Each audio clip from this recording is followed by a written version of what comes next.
Hello बच्चों, बहुत बहुत नमस्कार। स्वागत है आपका नए लेक्चर में। बेटा आज chemistry and everyday life cover करेंगे।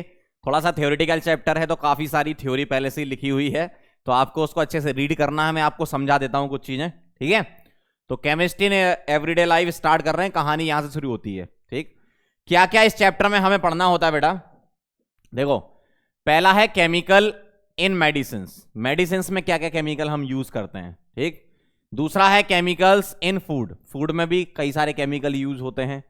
क्लींसिंग एजेंट वगैरह, सोप, डिटर्जेंट, ये सब हम पढ़ेंगे। और केमिस्ट्री इन कॉस्मेटिक्स, ये भी हम पढ़ेंगे, ठीक है। क्रीम पाउडर वगैरह सारी चीजें यहां पर पढ़ाई जाएंगी आपको। तो ये चार चीजें हमें डिस्कस करनी है, एक एक करके हम स्टार्ट करने वाले हैं। जैसे केमिस्ट्री इन मेडिसिन की अगर हम बात करें तो एक बार हम इसको रीड करेंगे, क्या क्या चीजें लिखी। देखो, drugs are low molecular mass chemicals. जो ड्रग होते हैं वो लो मॉलिकुलर मास के केमिकल होते हैं, विच इंटरैक्ट विद मैक्रोमोलिक्यूल्स टारगेट, ठीक है। मैक्रोमोलिकुलर टारगेट के साथ इंटरैक्ट करते हैं ये, and produce a biological response. मतलब ऐसे ड्रग जिनको हम यूज कर रहे हैं, किसके लिए यूज कर रहे हैं। जैसे ड्रग, तो आपने ड्रग से क्या ख्याल आता है? ड्रग का मतलब होता है ड्रग्स, मतलब अपने वो वाले ड्रग जो होते हैं उसका बहुत, देखो सीधी सी बात है, जो ड्रग होते हैं उसका बहुत कम अमाउंट मेडिसिन में यूज होता है। अगर उसका ज्यादा अमाउंट ले लो तो टॉक्सिक हो जाता है, सीधी सी बात है ना। तो बायोलॉजिकल रेस्पॉन्स के लिए यूज किए जाते हैं। When the biological response is therapeutic and useful. ध्यान रखना, जो हम किसी बीमारी के लिए यूज कर रहे हैं वो बायोलॉजिकल रेस्पॉन्स के लिए हम बात कर रहे हैं, तो बहुत कम क्वांटिटी में अपन देते हैं, है ना। These chemicals are called medicine. मतलब मेडिसिन क्या है? एक तरीके से ड्रग है, लेकिन उसका थेरेपेटिक इफेक्ट हो, यूजफुल हो हमारे लिए, उसको हम मेडिसिन बोल देते हैं, है ना। जैसे अगली लाइन पढ़ो, use of chemicals for therapeutic effect is called chemotherapy. मतलब कीमोथेरेपी का सीधा सीधा मतलब है कि केमिकल्स को मेडिसिन में यूज कर रहे हैं। क्या कर रहे हैं? केमिकल्स को मेडिसिन में यूज कर रहे हैं, थेरेपी में यूज कर रहे हैं, इसलिए अपन क्या बोलते हैं? थेरेपेटिक इफेक्ट है। इसका मतलब क्या बोल रहे हैं? केमोथेरेपी अपन बोल रहे हैं। तो केमिकल जो थेरेपी में यूज हो रहे हैं, थेरेपेटिक इफेक्ट दे रहे हैं, उसको हम क्या बोल रहे हैं? कीमोथेरेपी बोल रहे हैं, ठीक है। बिल्कुल सिंपल सी बात है, बस रीड कर लो आप क्या कहानी यहां पर लिखी है। आगे बढ़ूं? चलो भाई, अब अपन स्टार्ट करते हैं। नंबर 1, एंटासिड क्या होता है, ठीक है। एंटासिड सिंपल सी बात है, जैसे सुबह सुबह आप उठते हो तो एसिडिटी जैसा फील होता है आपको, या कुछ खा लिया तो भी एसिडिटी हो जाती है। तो उस एसिडिटी को कम करना है, एसिडिटी को कम करना है, तो उसके लिए जो हम यूज करते हैं उसको एंटासिड बोलते हैं। जैसे आपने टैबलेट वगैरह का नाम सुना होगा, ठीक है। जैसे ऐड भी आता है टीवी पर, डाइजीन वाइजीन इस टाइप के जो भी है, बहुत सारे ऐड आते हैं ना टीवी पे कि एसिडिटी को खत्म करो वैसा। तो पढ़ लो जरा क्या कह रहे हैं। ड्रग्स विच रिड्यूस और न्यूट्रलाइज एसिडिटी। जो एसिडिटी को कम करते हैं उसको क्या बोलते हैं? एंटासिड बोलते हैं। टैबलेट भी आती हैं और लिक्विड भी आता है उसका, है ना। जैसे बेकिंग सोडा हो गया, इसको यूज कर सकते हो। मेटल के हाइड्रोक्साइड्स हो गए, ठीक है। हाइड्रोक्साइड्स बेसिक नेचर के होते हैं, ठीक। मतलब एसिड बेस दोनों की तरह, ये वाला तो खैर दोनों की तरह काम करता है, लेकिन एसिडिटी को कम करने के लिए बेस की तरह एक्ट करने लगेगा। एमजीएच होल ट्वाइस हो गया, ठीक। सिमेटिडीन हो गया, रेंटिडीन हो गया, ठीक। क्या बोलते हैं इसको? एंसोप्राजोल, ठीक है। लेंसोप्राजोल इसका नाम है। थोड़ा सा दवाइयों में कमजोर हूं मैं, है ना बोलने में, तो इसको पढ़ लेना एक बार, ठीक है। ओमीप्राजोल हो गया, ठीक। लेंसोप्राजोल हो गया, ये सब।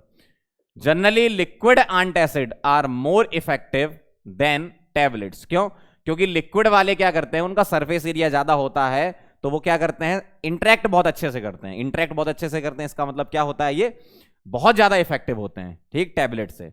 Because they have more surface area, जो मैंने अभी याद बोली है ना, more surface area available for interaction and neutralisation of acid. तो क्या बोला मैंने आपसे कि सीधी सी बात है, देखो एसिडिटी को जो कम करें वो क्या हो गए? एंटासिड हो गए। जैसे मेटल हाइड्रोक्साइड हो गए आपके, ये सारे ले सकते हो। बेकिंग सोडा वगैरह ले सकते हो आप, है ना। ये कुछ दवाइयां लिखी हैं, वो सब ले सकते हो आप। बहुत सिंपल सी चीज है, बस एक बार रीड करना है आपको ध्यान से इसको, है ना। मतलब ये आपसे पूछ सकते हैं कौन सा एंटासिड है, कौन सा एंटासिड नहीं है, इस टाइप के। तो ध्यान रखना, हाइड्रोक्साइड हो गया, सिमेटिडीन हो गया, रेंटिडीन हो गया, ठीक, लेंसोप्राजोल हो गया, ओमीप्राजोल हो गया, ये सब क्या होते हैं? आपके एंटासिड होते हैं, ठीक है। आगे बढ़े। एंटीसेप्टिक की अगर हम बात करें, एंटीसेप्टिक, एंटीसेप्टिक क्या होते हैं? देखो बहुत सिंपल सा, एक बार रीड कर लो। Drugs which are applied to the living tissues such as wounds, cuts वगैरह हो जाते हैं, ठीक है, अल्सर हो गया, ठीक, डिसीज स्किन सरफेस हो गई, जैसे आपको कट जाता ना कई बार, जैसे बचपन में तो आप खेलते ही थे ना, तो कभी गिर गए, लग गई है ना, तो उससे उसको बचने के लिए क्या करते थे आप, मम्मी क्या लगाया करती थी, याद करो, रुई में क्या, डिटॉल लगा के, जो कॉटन होता है उसमें डिटॉल लगा के साफ किया जाता है। बाकी और भी दवाइयां होती हैं, फ्यूरासिन हो गया, सोफ्रामाइसिन हो गया, डिटॉल हो गया, तो जो कट लग जाता है उसको मतलब इन्फेक्शन से बचाने के लिए हम यूज करते हैं, सीधा सा है, तो ये एंटीसेप्टिक होते हैं, ठीक। तो एक बार रीड कर लो क्या है, जो लिविंग टिश्यूज पर अप्लाई किए जाते हैं ड्रग, उनको क्या बोलते हैं अपन, एंटीसेप्टिक बोलते हैं, ठीक है। जैसे ये कुछ एग्जांपल आपके लिए, कट लग गया आपको, जैसे कभी आपने किचन में भी कुछ काम किया हो, करते ही होगे कह रहे हैं ना, तो कभी कट लग गया तो आप उस पर क्या करते हो, डिटॉल वगैरह लगा लेते हो, इस टाइप से कुछ दवाइयां होती है वो लगा लो, तो एंटीसेप्टिक की तरह काम करते हैं। चलें आगे, जैसे ये देखो डिटॉल, डिटॉल के बारे में देख लो, Dettol is a mixture of chloroxylenol and terpineol. ये एक बार स्ट्रक्चर देख लो क्या होते हैं। क्लोरोजाइलिनॉल क्या है, ये है, आजकल क्या है जेई मेन में स्ट्रक्चर बेस्ड भी क्वेश्चन आते हैं, ठीक है, तो एक बार आप स्ट्रक्चर देख लेना, बाकी आपको एनसीईआरटी में सारे स्ट्रक्चर लाइन से दिख जाएंगे, तो वो भी एक बार देख लेना आप स्ट्रक्चर, बाकी मैंने कुछ इंपॉर्टेंट स्ट्रक्चर ले रखे हैं यहां पर, वो आप देख लो। टर्पिनॉल ये हो गया, क्लोरोजाइलिनॉल ये हो गया। अब आपसे इससे रिलेटेड केमिस्ट्री में क्वेश्चन क्या बन सकते हैं, फिनॉलिक ग्रुप है, या कितने मिथाइल हैं, या क्लोरीन कितने हैं, या लोन पेयर कितने हैं, ठीक है, इस टाइप के, या कायरल कार्बन कितने हैं, तो इस टाइप के क्वेश्चन आपसे पूछ सकते हैं, है ना, आजकल यूजुअली पूछे जाते हैं। तो ये होता है क्लोरोजाइलिनॉल और ये होता है टर्पिनॉल, बस एक बार देख लो कि ये होता है, ठीक। सेकंड नंबर पे है आपका bithionol is added to soaps to impart antiseptic properties to reduce the odour produce by bacterial organic matter on the skin. जैसे होता क्या है, जैसे मान लो आपको कोई फुंसी हो गई, ठीक है, तो उसमें क्या होता है कि कुछ बैड स्मेल भी आती है, तो उसको खत्म करने के लिए सब यूज किया जाता है ना, एंटीसेप्टिक की तरह भी ये काम करते हैं। तो बिथियोनल का स्ट्रक्चर ये होता है, सल्फर लिंकेज इसमें बन रही है, कार्बन सल्फर कार्बन लिंकेज बन रही है इसमें, OH ग्रुप पूछ लें आपसे, क्लोरीन पूछ लें, लोन पेयर पूछ लें, तो ये सारे आप कर सकते हो, बस एक बार स्ट्रक्चर देख लेना, ऐसा होता है। और देखो टिंचर ऑफ आयोडीन हो गया, is a 2 to 3% solution of iodine in alcohol. ये ध्यान रखना, टिंचर ऑफ आयोडीन क्या है, आयोडीन का सॉल्यूशन है किसमें, एल्कोहल में। आयोडीन का सॉल्यूशन किसमें बेटा, एल्कोहल में, which is a powerful antiseptic की तरह काम करता है फॉर वाउंड्स वगैरह, या कट वगैरह लग जाता है आपको, है ना। अगला है iodoform CH3 is also used as an antiseptic for wounds, है ना। आयोडोफॉर्म कैसे प्रिपेयर करते हो, हेलोफॉर्म रिएक्शन से आप आयोडोफॉर्म बना सकते हो, CH3, ठीक है, तो वो आप प्रिपेयर कर सकते हो उससे, तो वो भी एंटीसेप्टिक की तरह ही काम करता है। बहुत सिंपल सिंपल सा है, बस एक बार रीड करना है आपको, है ना। चलें आगे, आगे चलते हैं। एंटी हिस्टामिन, ठीक है, यहां पर एक टी ज्यादा लग गया, इसको हटा देता हूं। एंटी हिस्टामिन, ठीक है, ये टी हटा लो। एंटी हिस्टामिन क्या होता है, drugs which are used for the treatment of allergy. Allergy तो आप जानते हो ना, कई बार एलर्जी, जैसे कई लोगों को क्या है, जैसे मतलब स्किन पर भी कई बार ऐसा होता है कि अपन खुजाने लगते हैं, तो क्या हो जाता है, वहां लाल लाल सा हो जाता है, एलर्जी हो जाती है ना, जानती हो एलर्जी का मतलब, है ना, बहुत ज्यादा क्या एक्सप्लेन करूं, तो वहां पर रेड रेड सा, जैसे अभी मेरे यहाँ पर हो रहा है रेड रेड सा, है ना, तो ये एलर्जिकल इफेक्ट है, मतलब एलर्जी है ये, तो उसके लिए अपन क्या है, एंटी हिस्टामिन जो है ना, drugs which are used for the treatment of allergy. जो हिस्टामिन होता है ना, वो एलर्जी के लिए रिस्पॉन्सिबल है, तो उसके लिए अपन एंटी लगा रहे हैं, एंटी हिस्टामिन मतलब जो एलर्जी को खत्म करे। डाइफिनाइल, डाइफिनाइल हाइड्रामीन, बेनेड्रिल हो गया, ठीक। फेनिरमीन मैलेट, जिसको अविल बोलते हैं, ठीक है, एविल बोलते हैं। क्लोरफेनिरमीन जीट जो होता है ना, तो ये सब हिस्टामिन है, मतलब एलर्जी को जो खत्म करे वो एंटी हिस्टामिन, सीधा सा है। एनाल्जेसिक देखो, ड्रग विच रिलीव पेन, ठीक है, जैसे दर्द होता है आपको, ठीक है, तो दर्द के लिए क्या यूज करते हैं, एनाल्जेसिक यूज करते हैं। अब ये दो टाइप के हो सकते हैं, नार्कोटिक और नॉन नार्कोटिक, ठीक है। नार्कोटिक मतलब नशीले हो गए, और नॉन नार्कोटिक मतलब हो गए नॉन नशीले, ठीक है, जो नशीले नहीं होते हैं। तो नार्कोटिक्स क्या होते हैं, जो नशीले पदार्थ होते हैं या मटेरियल होते हैं, जैसे मॉर्फिन हो गया, मॉर्फिन का ही डेरिवेटिव होता है क्या, कोडीन होता है, ठीक है। मॉर्फिन, देखो बहुत सारे जो ड्रग है ना वो मॉर्फिन से ही ड्राइव किए गए, तो जो कोडीन है वो मॉर्फिन से ही ड्राइव किया जाता है। तो ये नार्कोटिक्स हैं। नॉन नार्कोटिक हैं जैसे एस्पिरिन हो गया, पैरासीटामोल हो गया, ये केमिकल से बनाए जाते हैं। ये क्या है, ये क्या है, ये वाले कैसे केमिकल हैं, ये नशीले हैं, ठीक है। ये क्या है, नार्कोटिक हैं। तो उनसे अगर आप ड्राइव करते हो मेडिसिन वगैरह तो वो एनाल्जेसिक होती हैं। बहुत ज्यादा मात्रा में ले लोगे तो सीधी सी बात है ना, जैसे आप ड्रग ले लो बहुत ज्यादा अमाउंट में तो आप खत्म ही हो जाओगे, वैसा होता है। तो बहुत कम अमाउंट में मेडिसिन में यूज किया जाता है, तो वही है ये नार्कोटिक्स, है ना। चलें आगे। ट्रांसक्विलाइजर देखो अपने आप में वैसे ये बहुत बड़ा पार्ट होता है। बायोलॉजी वाले टीचर इसको एक एक लेक्चर में भी खत्म कराते हैं ट्रांसक्विलाइजर, अपने केमिस्ट्री में उतना ज्यादा नहीं है ना। ट्रांसक्विलाइजर क्या है, drugs which are used for the treatment of stress हो गया, फटीक हो गया, mild and severe mental disease. जैसे कई लोग होते हैं दिमाग जिनका खराब हो चुका होता है, घूम जाता है, ठीक है, तो उसके लिए अपन ट्रांसक्विलाइजर दे। देखो स्ट्रेस हो गया, आपको कभी होता है ना कई बार कि स्ट्रेस फील हो रहा है, डिप्रेशन हो गया, ये सारी चीजें हैं, तो उसके लिए जो दवाई दी जाती है ट्रांसक्विलाइजर होते हैं। जैसे आपने देखा होगा कई बार जानवर जैसे पागल हो जाते हैं, ठीक है, तो डॉक्टर पीछे भागते हैं, वो इंजेक्शन लगाते हैं ना, जैसे भैंस पागल हो गई इंजेक्शन लगा रहे हैं, तो वो एक्चुअल में ट्रांसक्विलाइजर उसको दे रहे होते हैं, ठीक है। तो ट्रांसक्विलाइजर क्या करता है, ये एकदम शांत कर देता है, एकदम मस्त कर देता है, वैसा वाला खेल है, ठीक, मतलब बहुत शांत कर देता है आराम से। मतलब जैसे होता है ना कि एक तरीके से अपन ऐसा बोल सकते हैं कि अपन ने दवाई दी और इंसान के अपनी दुनिया में चला गया, मतलब मरता भी नहीं है, मतलब वो एकदम जो है शांत हो गया, एकदम बैठ गया आराम से, मजा आ गया, वैसा वाला। तो नारकोटिक्स की अगर हम बात करें, नारकोटिक्स मतलब नशीले वाले, जैसे हेरोइन हो गई, ठीक है, पैथिडीन हो गया, ये सब क्या हो गए, नशीले हो गए। सेडेटिव हो गया, एकदम सैडनेस जो होती है उसको देने के लिए क्या है, वेलियम हो गया, बारबिट्रेट हो गया, ठीक। एंटी डिप्रेसेंट हो गया, भाई डिप्रेशन हो रहा है उसके लिए क्या दे रहे हैं अपन, आइप्रोनाजिड, ठीक है, और फेनिलिजिन, ठीक है, ये उसके लिए हो गया। हिप्नोटिक्स हो गई, सीकोनल हो गया, लुमिनल हो गया, वेरोनल हो गया। हिप्नोटिक जैसे क्या होता है ना, अपने बस में कर लेना, तो होता क्या है, दिमाग में क्या है, एक ऐसी चीज होती है जैसे एनालिटिकल एबिलिटी वाली, जो जिससे आप सोचते हो, जिससे आप दिमाग लगाते हो, आप झूठ बोलते हो, आप एनालिसिस करते हो, ठीक है। तो एनालिटिक एबिलिटी वाली जो चीज है ना दिमाग में, उसको खत्म कर देता है वो, कौन, हिप्नोटिक।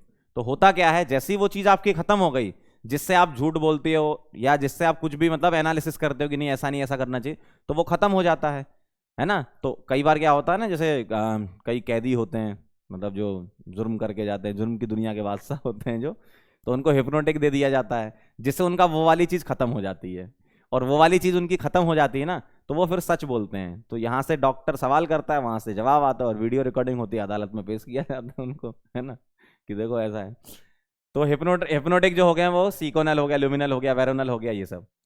नॉन हिप्नोटिक भी होते हैं, जैसे इक्वेनिल हो गया, ठीक, मेप्रोबेमेट हो गया, क्लोरोडाइजोपरोक्साइड हो गया, इस टाइप के, ये नॉन हिप्नोटिक भी होते हैं। भाई ड्रग अलग अलग टाइप के हो सकते हैं, मतलब ये ट्रांसक्विलाइजर ये अपने आप में ही बहुत बड़ा चैप्टर है, बायो में पढ़ाते हैं लोग एक एक 1.5 घंटे, मैंने पूछा था बायो वाले अपने फैकल्टी से। Narcotics, sedative, anti depressant, hypnotic, non hypnotic, इस टाइप के। अपने बस इतने ही काम के कि नार्कोटिक्स कौन से होते हैं, जो नशीले पदार्थ होते हैं, सेडेटिव जो सैडनेस के लिए है, एंटी डिप्रेसेंट डिप्रेशन से बचाने के लिए है, हिप्नोटिक क्या है, दिमाग में एक ऐसी चीज होती है एनालिटिक एबिलिटी जो बंद कर देती है, आप झूठ नहीं बोल पाते हो, आप कुछ नहीं कर पाते हो, आपका खत्म काम, आपके जो पीछे वाले ब्रेन में, मतलब जो मेन ब्रेन में जो सिग्नल जा रहा है उसके थ्रू आप बता रहे हो सारी चीजें, मतलब सच ही बोलता है इंसान फिर, है ना। नॉन हिप्नोटिक में ये सब हो गए, ठीक है। तो ये कहानी है। तो जो स्ट्रेस को, मेंटल डिसीज को, जैसे कई पागल लोग होते हैं उनको ट्रांसक्विलाइजर दिया जाता है ताकि उनकी वो एनालिटिकल एबिलिटी वाली चीजें खत्म हो जाए। कई बार क्या होता है ना, ऐसे बैठे हैं, इंसान क्या सोच रहा है, कई बार होता है ना इंसान बैठा है ऐसा सोच रहा है, बहुत ज्यादा सोच रहा है, और डिप्रेशन में चला गया, तो जैसे जो ट्रांसक्विलाइजर होते हैं ना वो दवाइयाँ दे दी जाती हैं, मतलब ट्रांसक्विलाइजर उसको दे दिया तो अब उसकी सोचने की शक्ति खत्म कर दिया आपने, मतलब जहाँ से वो सोचता है, जहाँ से वो एनालिसिस करता है वही खत्म हो गया, तो उसके बाद वो एकदम रिलैक्स फील करता है, ठीक है। तो ट्रांसक्विलाइजर उसके लिए। चलें आगे। अगला है एंटी फर्टिलिटी ड्रग हो गए। एंटी फर्टिलिटी ड्रग क्या है, drugs which are use to reduce birth rate, ठीक है, जैसे मिफेप्रेस्टोन, ठीक है। मिफेप्रेस्टोन जो होता है वो क्या होता है, ये बर्थ रेट को रिड्यूस कर देता है। एक्चुअल में एंटी फर्टिलिटी ड्रग देखो दो टाइप से काम करते हैं, एक जो प्रेगनेंसी को आने ही नहीं देते हैं, और दूसरा जब कोई प्रेग्नेंट हो जाता है उसको खत्म कर देते हैं। आपने दवाइयों के नाम तो सुने ही होंगे ना, आईपिल वगैरह हो गई है ना, जैसे माला डी, माला एल, ये सारी जो दवाइयां होती हैं। तो होता क्या है, ये दो काम करते हैं, एंटी फर्टिलिटी एक्चुअल में दो काम करते हैं, एक जो प्रेगनेंसी आने ही ना दें, एक ये वाले, और दूसरा मान लो किसी कारणवश प्रेग्नेंट हो गए तो उसको खत्म कर दें, मतलब उसको क्या कर दें, एक तरीके से डिमिनिश कर दें, उसके इफेक्ट को खत्म कर दें। तो होता क्या है, एंटी फर्टिलिटी ड्रग जो होते हैं वो यही काम करते हैं, बर्थ रेट को रिड्यूस कर देते हैं। मतलब दो तरीके से काम करते हैं जो मैंने बताया, एक प्रेगनेंसी आ ही नहीं रही है और एक आ गई तो उसको खत्म करना है, वैसा वाला। तो anti fertility drugs are chemical substance which suppress the action of, ध्यान से सुनना, suppress the action of hormones, मतलब जो प्रोजेस्टेरोन है उसका कांटेक्ट होना चाहिए, उसी कांटेक्ट को ये खत्म कर देता है ड्रग, ठीक है, उसी कांटेक्ट को ये खत्म कर देता है। दैट प्रमोट प्रेगनेंसी, मतलब जो प्रेगनेंसी को प्रमोट करता है उसी के साथ ही इंटरेक्शन नहीं होने दे रहा है ना। These drugs actually reduce the chances of pregnancy and act as a protection, ठीक है, मतलब इंटरेक्शन ही रोक दे रहा है, प्रोजेस्टेरोन का इंटरेक्शन ही रोक दे रहा है। तो इसका मतलब क्या हो गया, ये क्या हो गए, ऐसे ड्रग हो गए जो प्रेगनेंसी को ही रिड्यूस कर रहे हैं। Anti fertility drug are made up of derivatives of synthetic progesterone, ठीक है, डराइव किए जाते हैं, और combination of derivative of oestrogen and progesterone. तो प्रोजेस्टेरोन जो सिंथेटिक प्रोजेस्टेरोन है वो उसको मतलब ड्रग में यूज करते हैं और उसका इंटरेक्शन नहीं होने देते हैं। ये मतलब एक तरीके से क्या कर देते हैं, जो चीज बर्थ के लिए रिस्पॉन्सिबल होती है वही इंटरेक्शन आप नहीं होने दे रहे हो तो आगे मामला बढ़ ही नहीं पाएगा, ठीक है, ऐसा होता है, ठीक है। तो ये हो गया आपके एंटी फर्टिलिटी ड्रग्स, ये नाम ध्यान रखना आप जो मैं बता रहा हूं।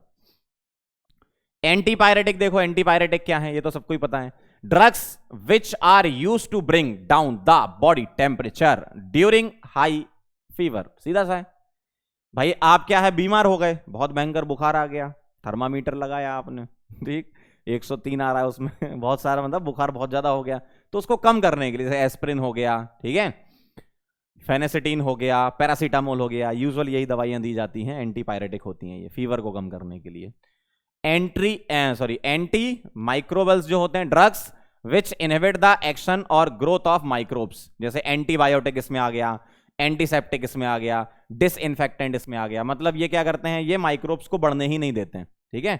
Drug which inhibit the action of growth of microbes, microbes को बढ़ने नहीं दे रहे हैं तो इन्फेक्शन फैल ही नहीं रहा है, तो ये एंटी माइक्रोबैल्स होते हैं, ठीक है। एंटीबायोटिक, एंटीसेप्टिक, ये सारे पीछे डिस्कस करे हमने, ओके। चलो बेटा आगे बढ़ते हैं। एंटीबायोटिक ये आगे डिस्कस कर रहे हैं, देखो, drugs which are produced by living cells and capable of inhibiting the life process of micro organism, जैसे पेनिसिलिन, ये पहला एंटीबायोटिक है, अलेक्जेंडर फ्लेमिंग ने बनाया था ना, ये पहला एंटीबायोटिक है पेनिसिलिन, ठीक। उसके बाद तो काफी डेराइव हुए, ठीक, इराइथ्रोमाइसिन हो गया, टेट्रासाइलिन हो गया, ये सारे, तो ये क्या होते हैं, ये माइक्रो ऑर्गेनिज्म जो होता है उसको इनहिबिट कर देते हैं, बनने ही नहीं देते हैं, ठीक, तो ये एंटीबायोटिक होती है। उसके बाद तो बहुत सारी दवाइयां बनाई गई। चलें आगे, एनेस्थेटिक्स देख लो जरा। Anaesthetics are the drugs which produce insensibility to the vital function या vital function of all type of cells, specially of nervous system. Example देखो, सोडियम पेंटोथल। एनेस्थीसिया जानते हो ना, सीधा सा है, जैसे मान लो आपको लग गई, ठीक है, सपोज आपको पैर में चोट लग गई, आपका ट्रीटमेंट करना है तो एनेस्थीसिया दिया जाता है ना अपन, तो वो यही है, ताकि आपका क्या है, इफेक्ट कम हो जाए, आपको दर्द कम महसूस हो। जैसे आप दांतों की आरसीटी कराते हो, ठीक है, तो जो आरसीटी हो तो इसके लिए एनेस्थीसिया दिया जाता है कि भाई दर्द ना हो, ठीक, तो वो सारे इफेक्ट को क्या कर देता है, रिड्यूस कर देता है, ताकि ट्रीटमेंट इजी हो जाए, आपको दर्द महसूस ना हो, ठीक है। अगला देखो मेडिसिन वाली केमिस्ट्री खत्म हो गई, केमिस्ट्री इन फूड पे चलते हैं। मतलब बहुत ज्यादा चीजें नहीं है इसमें, आपको बस क्या करना है, एक बार देख लेना कि क्या क्या चीजें इसमें है।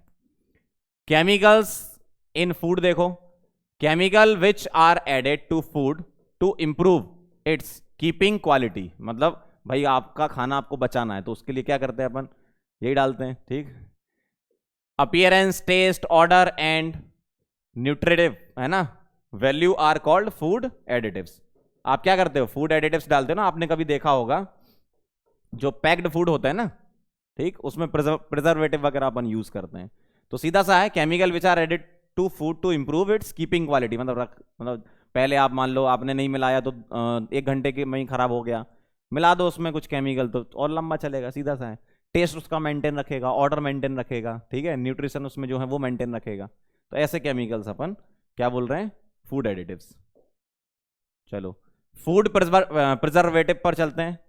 Compounds which are use to protect food against bacteria, खराब होने से बचाए, ईस्ट, ठीक, एंड मोल्ड्स। एग्जाम्पल है टेबल सॉल्ट, नमक, वो यूज करते हैं अपन, sugar, citric acid, sodium benzoate, salt of propionic acid, sorbic acid, ये सारे फूड प्रिजर्वेटिव होते हैं, मतलब फूड को खराब होने से बचाते हैं। बहुत ज्यादा चीजें देखो है नहीं, है ना, इतनी जितनी मैंने पढ़ाई है उतनी आराम से करके चले जाना एग्जाम में, ठीक है, एक बार रीड कर लेना PDF.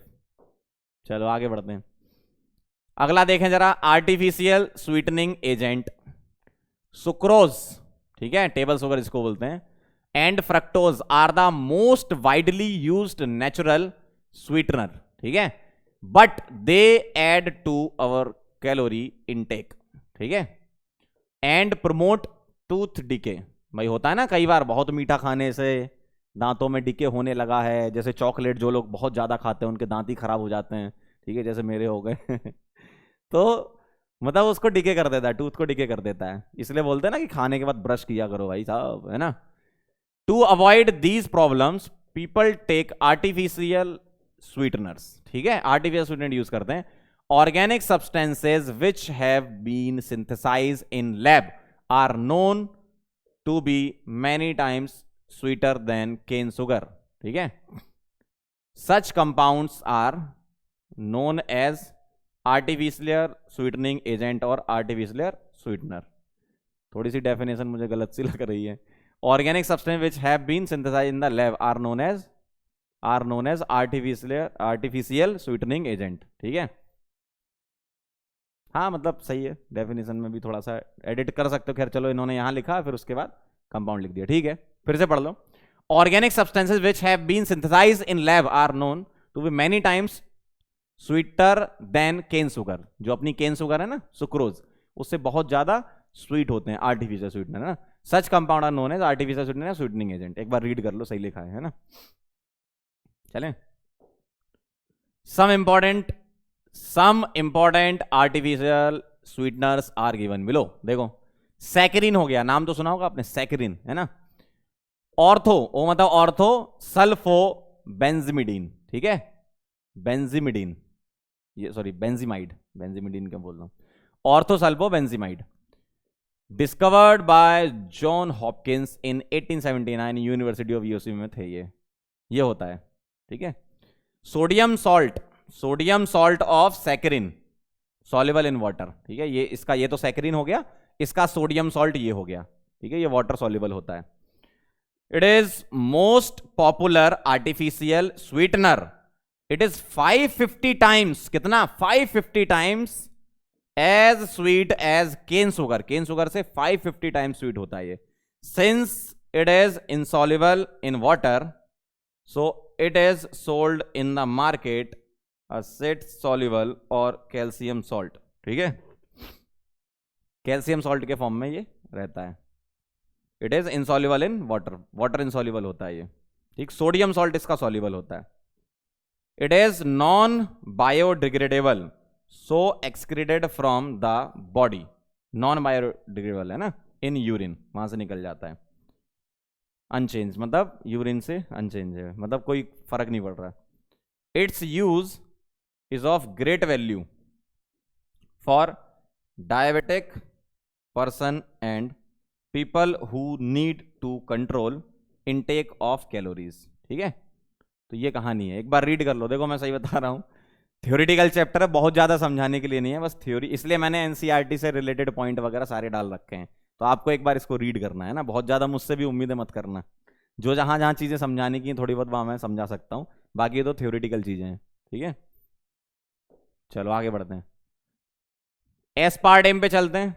It is the methyl ester और the dipeptide derived from phenylalanine, aspartic acid, याद करो ये अमीनो एसिड होगा करते थे आपके। It is also known as NutraSweet, NutraSweet aspartame जो होता है अमीनो एसिड से डेराइव किए गए हैं ये। इट डिकम्पोजेज एट बेकिंग और cooking temperature and hence can use only in cold food and soft drinks. में यूज करते हैं ना भाई, मीठा मीठा लगता है ना, सॉफ्ट ड्रिंक पीते हो आप, कोल्ड ड्रिंक वगैरह। Aspartame has the same amount of calories as sugar, 4 calorie per gram, ठीक है, उतना ही कैलोरी इसमें होता है। ओके चलो भाई आगे बढ़ते हैं। एलिटेम देख लेते हैं जरा। It is quite similar to aspartame but more stable than aspartame, aspartame से सिमिलर है लेकिन स्टेबल है। It is 2000 times as sweet as sucrose. The main problem for such sweetener, ठीक है, स्वीटनर इज, ये एफ नहीं यहां पे, is the control of sweetness of the substance to which it is added because it is high frenzy sweetener, ठीक है, बहुत ज्यादा स्वीट होता है भाई साहब। अगला है सुक्रालेज, सुक्रालोज है ना। सुक्रालोज क्या है? It is a trichloro derivative of sucrose, sucrose का ट्राइक्लोरो डेरिवेटिव है। Its appearance and taste are like sugar. It is stable at cooking temperature. It is almost 600 times as sweet as, 88 क्यों लिखा है यहां, times as sweet as sucrose, ठीक है, 600 times sweet होता है ये सुक्रोज से। However it neither provides calorie nor cause tooth decay, ठीक है ऐसा। Cyclamate, it is N cyclohexyl sulphamate, N cyclohexyl सल्फामेट।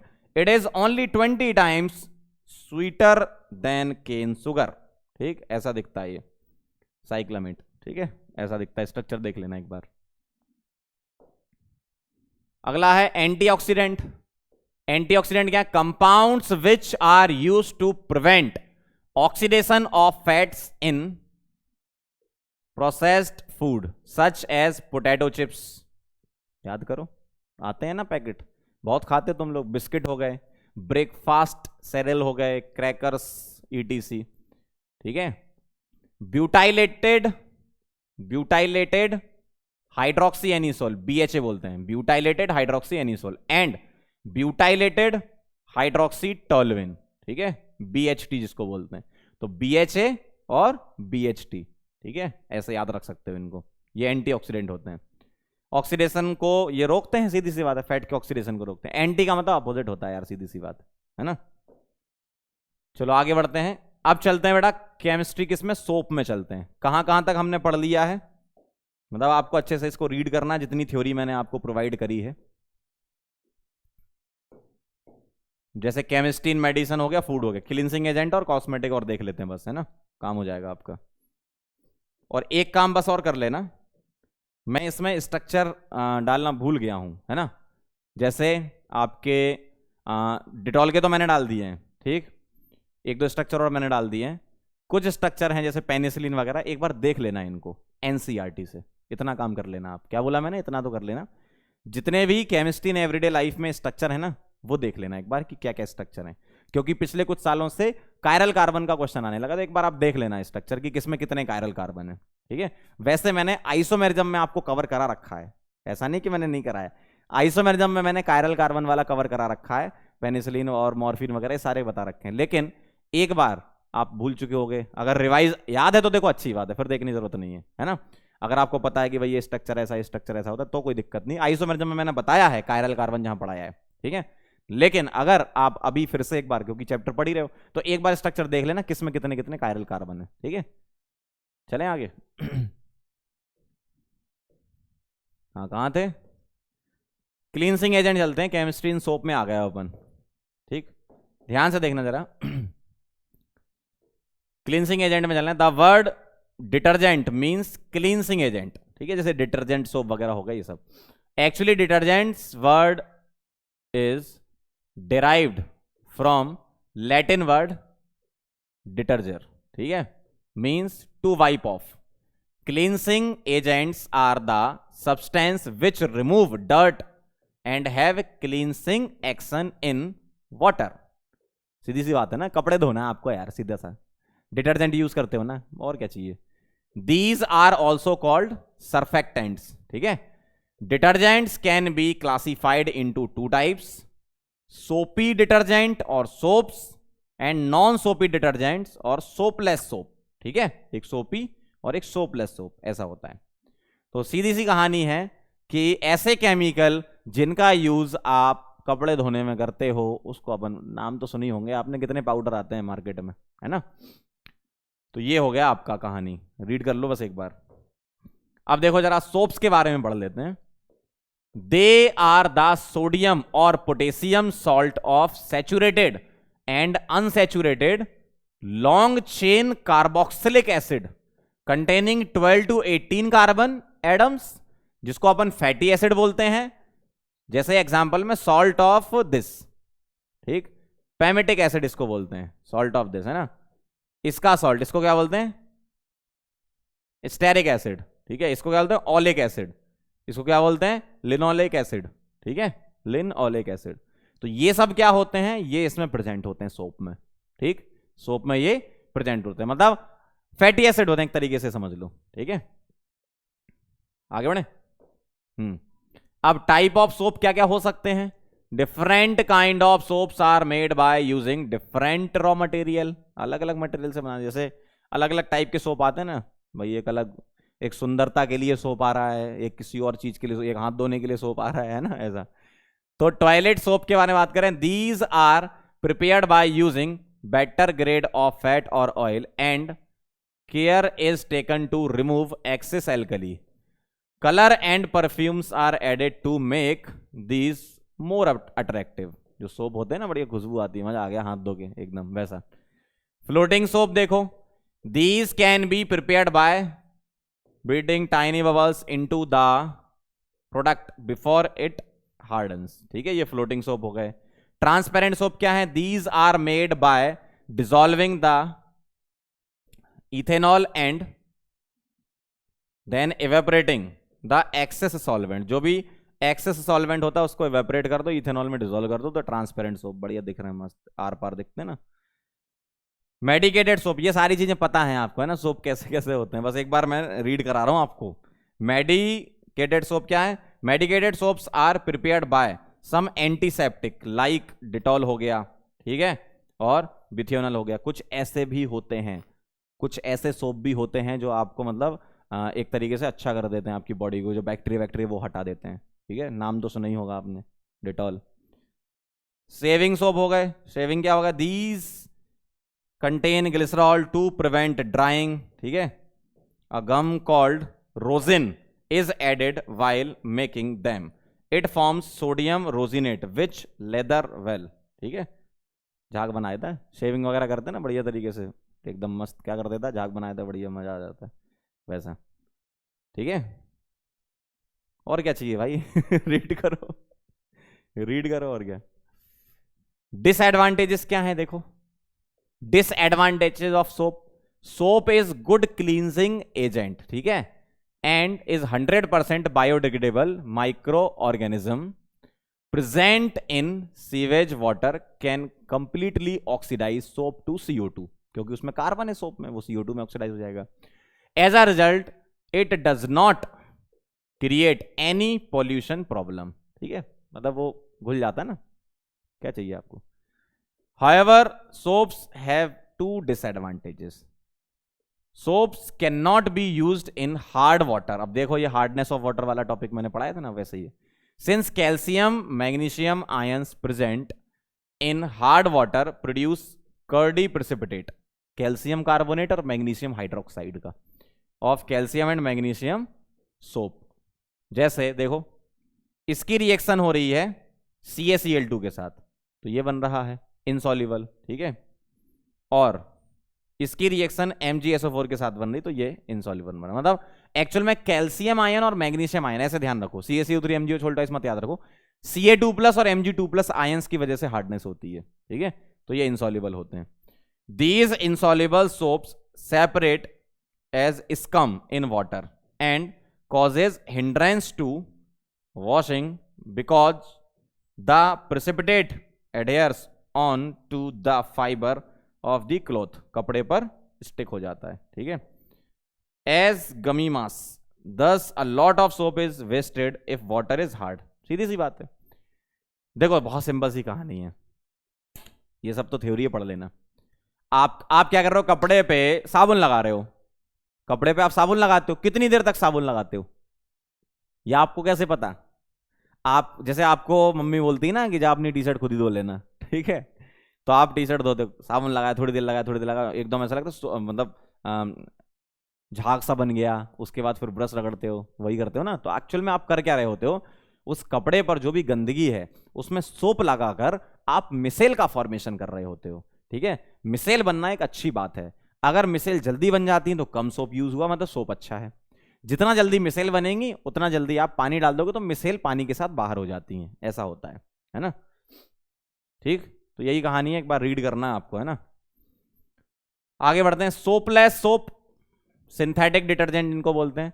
Synthetic detergent जो होते हैं, synthetic detergents have all the properties of soaps but actually does not contain any soap, so they are known as soapless soap. देखो जरा क्या लिखा है, कितना अच्छा लिखा है ना. Straight chain alkyl group containing detergent are biodegradable, whereas branched chain alkyl group containing detergent are non-biodegradable. जो स्ट्रेट चेन होते हैं वो बायोडिग्रेडेबल होते हैं, नॉन स्ट्रेट चेन वाले या ब्रांच वाले नॉन बायोडिग्रेडेबल हैं. Unlike soaps, synthetic detergents can be used in both soft and hard water. ठीक है, डिटर्जेंट का यूज कर सकते हो आप हार्ड वाटर में. This is due to the reason that calcium and magnesium salt of detergents like their sodium salt are also soluble in water. मतलब detergent के लिए जो आपके सॉल्ट बन रहे हैं वो भी सॉल्युबल होते हैं. ठीक है. Synthetic detergent are mainly classified into 3 categories. देखो सिंथेटिक डिटर्जेंट को 3 कैटेगरी में हम क्लासिफाई कर रहे हैं. कहां गई कैटेगरी? अच्छा ऊपर चली गई स्लाइड. इसको यहां करो, इसको यहां करो, इसको यहां करो. देखो सिंथेटिक डिटर्जेंट 3 कैटेगरी में हम क्लासिफाई कर रहे हैं. ठीक है. Anionic detergent, these are of 2 types. ठीक है. अल्काइल हाइड्रोजन सल्फेट, ये इसका फॉर्मूला होता है, मतलब अल्काइल हाइड्रोजन सल्फेट में एक एग्जांपल उसका फॉर्मूला सोडियम लॉरेल सल्फेट. आप देखना साबुन पे कभी लिखा रहता है ना. सोडियम अल्काइल बेंजीन सल्फोनेट, वो ये होता है. ठीक है, मतलब सोडियम अल्काइल बेंजीन सल्फेट कैसा, उसका example sodium 2 dodecyl benzene sulphonate, SDS इसको बोलते हैं. ठीक है, sodium 2 dodecyl benzene sulphonate, SDS नाम है इसका. ठीक है. तो एनायनिक डिटर्जेंट में 2 टाइप हैं, अल्काइल हाइड्रोजन सल्फेट और sodium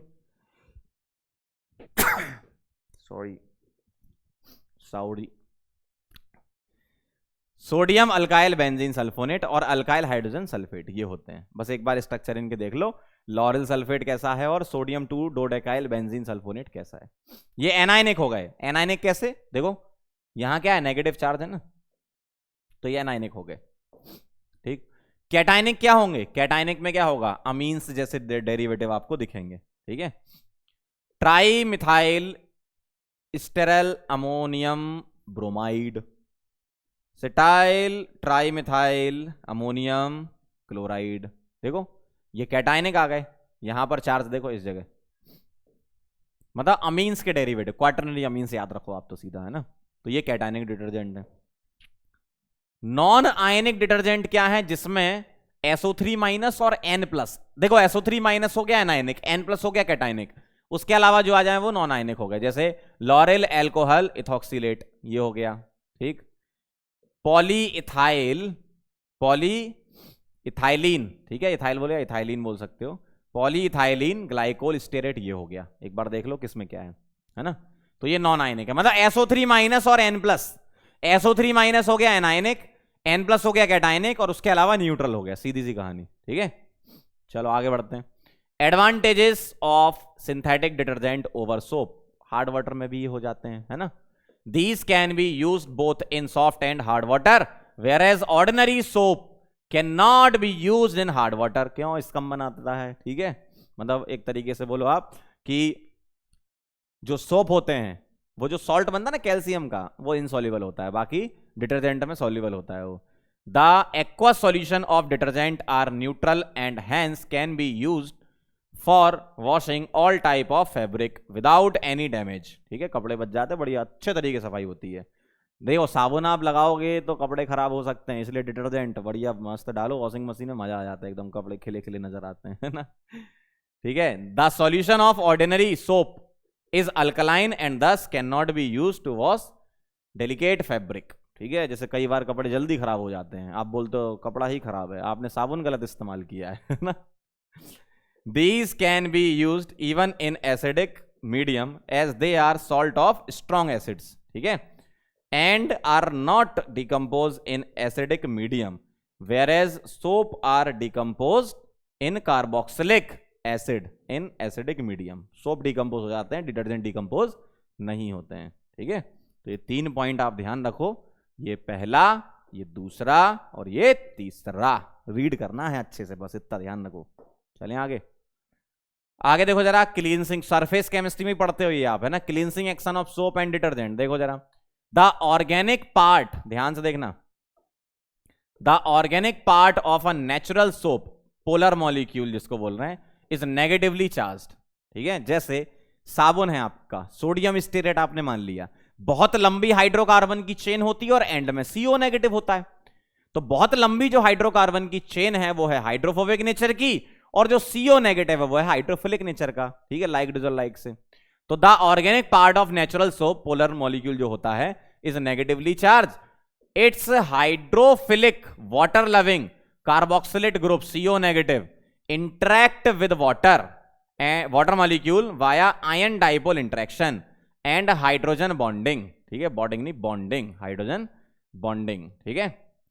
The hydrophobic water repelling part of a soap molecule which is long non-polar hydrocarbon chain not interact with water molecule। भाई जो सोप आपने बनाया C17H35 CO नेगेटिव बना के बताओ, 17 कार्बन आप लगा रहे हो और एंड में CO नेगेटिव आ रहा है, तो जो 17 कार्बन वाला है वो है हाइड्रोफोबिक और CO नेगेटिव है हाइड्रोफिलिक, सीधा सा है ना। The hydrocarbon chain are attracted to each other by dispersion forces and cluster together forming structure called micelles, micelle बनती हैं इसमें, है ना। In these micelles the carboxylate group form a negatively charged spherical surface with the hydrocarbon chain inside the sphere, hydrocarbon की chain sphere के अंदर होती है और CO नेगेटिव स्फीयर के बाहर, because they are negatively charged so micelles repel each other and remain dispersed in water, ऐसा है क्योंकि नेगेटिवली चार्ज है वो, है ना। जैसे देख लेते हैं इसको रीड कर लिया, ठीक। अब देखो जरा कहानी क्या है, ये है मेरे पास लॉन्ग हाइड्रोकार्बन की चेन, ठीक है, सॉरी सॉल्ट की मॉलिक्यूल है ये जो आपका सोप में है। तो ये जो लंबी हाइड्रोकार्बन की चेन है ये हाइड्रोफोबिक नेचर की है, और ये जो नेगेटिव पार्ट है एक्चुअल में ये है क्या, ये है CO नेगेटिव, ठीक। और ये क्या है, ये है आपका लॉन्ग हाइड्रोकार्बन चेन, क्या है ये, लॉन्ग हाइड्रोकार्बन की चेन है, लॉन्ग हाइड्रोकार्बन की चेन है, ये हाइड्रोफोबिक नेचर की होगी और CO नेगेटिव हाइड्रोफिलिक नेचर का होगा, है ना। अब होगा क्या, जैसे ही आपने पानी में इस सोप को डाला, ठीक, तो होगा क्या, पानी क्या खींचेगा, पानी CO नेगेटिव को अंदर खींचेगा। पानी जो मान लो एक कंटेनर है, ठीक है, एक बाल्टी है, आपने उसमें सोप डाल दिया, ठीक, तो क्या होगा, वो CO नेगेटिव वाले पार्ट से पानी अंदर खींचेगा, क्यों, लाइक डिजोल लाइक इंटरेक्शन हो रहा है, बॉन्डिंग हो रही है, आयन डाइपोल हाइड्रोजन बॉन्डिंग, है ना। तो होगा क्या, वो पानी के अंदर तो नेगेटिव पार्ट जाएगा, लेकिन जब बल्क में नेगेटिव पार्ट बहुत ज्यादा होने लगेंगे तो उनमें रिपल्सन होगा, तो वो नेगेटिव पार्ट कुछ ऐसे अरेंज होंगे कि स्टेबिलिटी के लिए जाएगा तो सीधा CO नेगेटिव पानी के अंदर, लेकिन बहुत सारे जब CO नेगेटिव इकट्ठे हो जाएंगे तो पलट जाएगा, एंड ही पलट जाते हैं। मतलब ये जो दिख रहा है आपको, ध्यान से देखना, ये जो दिख रहा है आपको, ये है आपकी मिसेल। थोड़ा सा और मोटा बना देते हैं, ध्यान से देखो बहुत। ये जो दिख रहा है ये आपकी मिसेल है।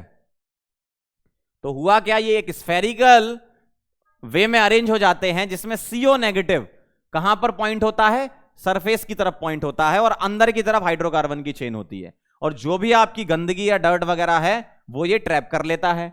अब मान लो आपने पानी डाला, क्या डाला, पानी डाला। अब आपने पानी डाला तो ये साथ में इसके ले जाएगा मिसेल को, पानी जा रहा है ये, ठीक है, मिसेल के साथ में, ठीक। तो गंदगी भी साथ में निकल गई। देखो आपने पानी डाला, ये पूरा का पूरा मिसेल पानी के साथ भाग गया। क्यों, इसकी जो सरफेस है वहां पर क्या है, नेगेटिव एंड आ गया था। क्यों आ गया था, शुरुआत में नेगेटिव एंड जा रहा था अंदर, बल्क में जा रहा था, लेकिन बहुत सारे नेगेटिव इकट्ठे होकर एक दूसरे को रिपेल करेंगे। जैसे ही आप क्वांटिटी बढ़ाओगे सोप या डिटर्जेंट की, तो वो नेगेटिव पार्ट बाहर आएंगे, सरफेस पर आएंगे। तो नेगेटिव पार्ट ऐसे अरेंज हो जाते हैं कि स्टेबिलिटी आए, और स्फेरिकल में अरेंज हो जाएंगे तो स्टेबिलिटी आ जाएगी, है ना। तो ये जो डर्ट है ये साथ में निकल जाएगी, ठीक, ऐसा होता है। समझ गए बात को, ये कहानी ऐसे होता है क्लींजिंग एक्शन। सीधी सी बात है यार। देखो कपड़े पे आपने क्या लगाया, साबुन लगाया, साबुन लगाने के बाद ब्रश वगैरह मार के क्या कर रहे होते हो, मिसेल बना रहे होते हो, फिर पानी डाल के सफाई कर लेते हो। इससे आसान क्या है भाई, है ना। चलें आगे। चलो भाई, केमिस्ट्री इन कॉस्मेटिक। सुंदरता में केमिस्ट्री क्या है, देखो cosmetics are used for decorating, ठीक है, ब्यूटीफाइंग, क्या बात है, और इंप्रूविंग कॉम्प्लेक्शन ऑफ स्किन। बस इसी के पीछे ही तो दुनिया बर्बाद हो रही है। Some of the cosmetics of daily use are as, creams हो गई, ठीक है, क्रीम लगाते हैं अपन लोग। दीज आर स्टेबल इमल्सन्स होते हैं ना ये, ऑफ ऑयल्स और fat in water, and contain emollients to prevent water loss, है ना, मतलब हाइड्रेट करके रखता है। And humectant to attract water as two fundamental components, ठीक। क्रीम वगैरह जो होती हैं अपनी निविया जितनी भी आप जानते ही हो ना। परफ्यूम्स हो गए, अरे क्या बात है, परफ्यूम्स हो गए, बहुत बढ़िया होते हैं perfumes. These solution have pleasant odour and invariability, consist of 3 ingredients. A vehicle, जिसको बोलते हैं इथेनॉल प्लस वाटर, फिक्सेटिव, ठीक है, सैंडलवुड ऑयल, बेंजोइन हो गया, ग्लिसरल डाइएसिडेट हो गया, आपके पास डीओ होगा ना, देख लेना उसमें सब मिल जाएगा, है ना। एंड ऑर्डर प्रोड्यूसिंग सब्सटेंसेस, ठीक है, टर्पिनॉइड्स लाइक लिनालोल, है ना, एनिसल्डिहाइड, पैरामिथॉक्सी बेंजल्डिहाइड, इस टाइप के ये होते हैं। देख लेना परफ्यूम में क्या क्या होता है, प्लीजेंट ऑर्डर देते हैं बस, बढ़िया। क्रीम क्या गोरा कर देती है, ऐसा लोग बोलते हैं, लेकिन ऐसा होता नहीं है ना। परफ्यूम, वाह यार। टैल्कम पाउडर, वाह, टैल्क से आया ये। It is use to reduce irritation of skin. मान लो आपको वो हो जाते हैं, थोड़ी हल्के हल्के से दाने होते हैं ना, क्या बोलते हैं उसको, क्या बोलते हैं, याद नहीं आ रहा, घमूरियाँ, है ना। तो छोटे छोटे दाने हो जाते हैं, उसको हटाने के लिए ये talcum powder. Reduce irritation of skin, talc जो होता है ना, ये होता है उसका फॉर्मूला। चौक, जिंक स्टेरेट हो गया, and a suitable perfume are the constituent of talcum powder, ठीक है। टैल्कम पाउडर जो होते हैं वो यूज करते हैं। डिओड्रेंट्स, ठीक है, these are applied to mask the body odour, ठीक है, बॉडी ऑर्डर को खत्म कर देता है। These possesses antibacterial properties. Aluminium salt, ZnO, ZnO2, ठीक, C17H35 CO whole twice Zn, ये हो गया। Can be used in deodorant preparation, ठीक है, ये सब कंपाउंड यूज किए जाते हैं। तो ये कहानी है, कॉस्मेटिक में ज्यादा कुछ नहीं है, क्रीम हो गया, परफ्यूम हो गए, ठीक, टाल्कम पाउडर, टाल्क हो गया, डिओड्रेंट हो गए, सारे समझ गए। तो देखो बहुत सारी चीजें तो इसमें नहीं है, और बहुत सारी चीजें एक्सप्लेन करने लायक भी नहीं है ना। ये बस थ्योरेटिकल चीजें हैं, कुछ बायोलॉजिकल टच है, ठीक है, कुछ एवरीडे लाइफ नाम ही है ना इसका, है ना, जो आम जिंदगी में चलता है। दवाइयाँ हो गई आपकी, ठीक, दूसरा आपका साबुन, सोप, डिटर्जेंट, ये सब हो गया, ठीक। तीसरा आपका क्या हो गया, क्रीम, पाउडर, ये सब हो गया। मतलब यही सारी चीज़ें हैं इसमें, बहुत ज़्यादा कुछ है नहीं। कपड़े धोने की विधि बताई है, ये सब चीज़ें हैं। तो मेडिसिन, फूड में भी, हाँ फूड भूल गया था मैं, फूड में भी हैं। तो ये सारी चीज़ें हैं, बहुत ज़्यादा कुछ नहीं, बस एक बार इनको रीड कर ले जाओ और एक काम कर देना। वैसे तो मैंने आइसोमेरिज्म में आपको कायरल कार्बन वाले क्वेश्चन करा रखे हैं, एक बार आप भी कर लेना। क्या आज ही अगर आप पढ़ रहे हो chemistry in everyday life, February attempt को टारगेट कर रहे हो, तो आज ही आप सारे स्ट्रक्चर देख लो, उसमें कौन कौन से कैसे स्ट्रक्चर हैं, ठीक है। सॉरी, ठीक है। एंटासिड, डिटॉल वगैरह क्या होते हैं ये, हिस्टामीन क्या होता है, एलर्जी, ट्रांसक्विलाइजर, आर्टिफिशियल ड्रग, ये सारे मतलब ठीक है, एक बार देख लेना है ना, बहुत ज़्यादा खास बात नहीं है। हाँ लेकिन क्वेश्चन आता है, एक बार रीड कर लो तो कर लोगे क्वेश्चन, बहुत ज़्यादा टफ क्वेश्चन तो आता नहीं है। एनसीईआरटी से ही क्वेश्चन आएगा केमिस्ट्री इन एवरीडे लाइफ का, वही मैंने कवर कराया आपको, आप भी एक बार देख लेना अच्छे से इसको, ठीक है। तो जाते जाते हम आपको एक बात बोलना चाहते हैं, ये बात हमारे दिल में 14 फरवरी से थी और कहना चाह रहे थे, हम कह नहीं पा रहे थे। थैंक यू सो मच, आप सभी लोग यहाँ पर पधारे, उसके लिए आपको बहुत बड़ा वाला thank you. Chemistry in everyday life read करने के लिए, मैं खुद भी नहीं बोलूंगा कि मैंने पढ़ाया है, रीड करा दिया आपको, क्योंकि देखो हर चैप्टर का अपना लिमिटेशन है, ऐसा नहीं कि हर बार वही रिएक्शन आएंगी और बढ़िया मैकेनिज्म हो रही होगी, हर का अपना एक जोन है, हर चैप्टर का अपना एक जोन है, और इस टाइप के चैप्टर केमिस्ट्री में डाल दिए गए हैं, तो हमें एक बार रीड करके जाना है, ठीक है। तो मैंने रीडिंग कराई आपको, ये मैं भी बात मानता हूँ ना, तो मैंने आपको अच्छे से रीडिंग करा दी कि ये चीज़ें, बस आपको बता दिया कि ये चीज़ें पढ़नी है, ठीक है। तो आप आराम से कर लोगे उसको, फरवरी अटेम्प्ट में नहीं तो मार्च अटेम्प्ट तक तैयार करके जाना है, इस चैप्टर से सवाल आता है, ठीक है। चलो मिलते हैं फिर नेक्स्ट लेक्चर में, तब तक के लिए ओके बाय।